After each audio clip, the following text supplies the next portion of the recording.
L'image de l'Amérique écornée, avec ces scènes de chaos à l'intérieur du Capitole qui ont fait le tour du monde.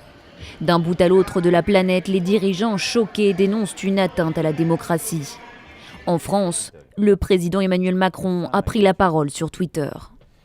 Quand dans une des plus vieilles démocraties du monde, des partisans d'un président sortant remettent en cause par les armes les résultats légitimes d'une élection, c'est une idée universelle, celle d'un homme, une voix, qui est battue en brèche.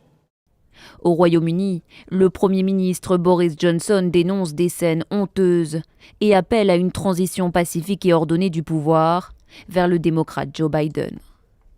Même espoir, même exigence côté européen. Je crois dans la force des institutions et de la démocratie américaine. Une transition pacifique en est le cœur. Une transition pacifique qu'appelle aussi de ses vœux le Premier ministre australien. Seul le président du Brésil continue à demi-mot à soutenir son homologue américain. Você sabe que eu sou ligado ao Trump.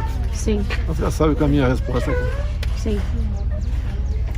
Agora, muita denúncia de fraude, muita denúncia de fraude. Une parole qui reste isolée au sein de la classe politique mondiale.